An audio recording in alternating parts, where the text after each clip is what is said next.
पश्चिम बंगालमध्ये आज नव्या सरकारचा शपथविधी. शुभेंदू अधिकारी घेणार मुख्यमंत्री पदाची शपथ. कोलकात्याच्या ब्रिगेड ग्राउंडवरती सकाळी 11 वाजता शपथविधी सोहळा.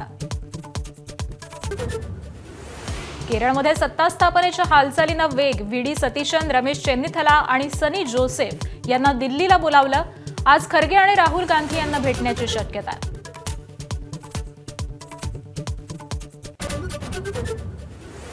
महायुतीची समन्वय समिती आता प्रदेशाध्यक्षांविनाच काम करणार. भाजपकडून बावनकुळे, महाजन, शिवसेनेकडून सामंत, भुसे आणि राष्ट्रवादीकडून भुजबळ, मुश्रीफांना स्थान.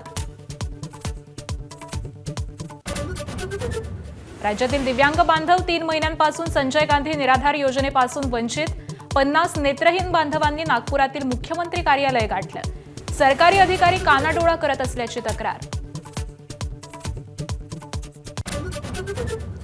नाशिकच्या टीसीएस मधील लैंगिक अत्याचार आणि धर्मांतर प्रकरणी आरोपी निदा खानची आजपासून एसआयटी कडून चौकशी. अनेक अनुत्तरित प्रश्नांची उकल करण्याचा पोलिसांचा प्रयत्न. हिंदू परिवारातील प्रत्येकानं 5 मुलं जन्माला घालून 1 मूल संन्याशाला द्या. माजी खासदार प्रज्ञासिंह ठाकूर यांचं वादग्रस्त वक्तव्य.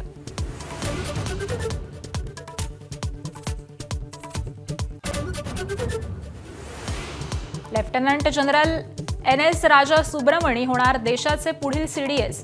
विद्यमान सीडीएस अनिल चौहान यांचा कार्यकाळ 30 मे रोजी संपणार.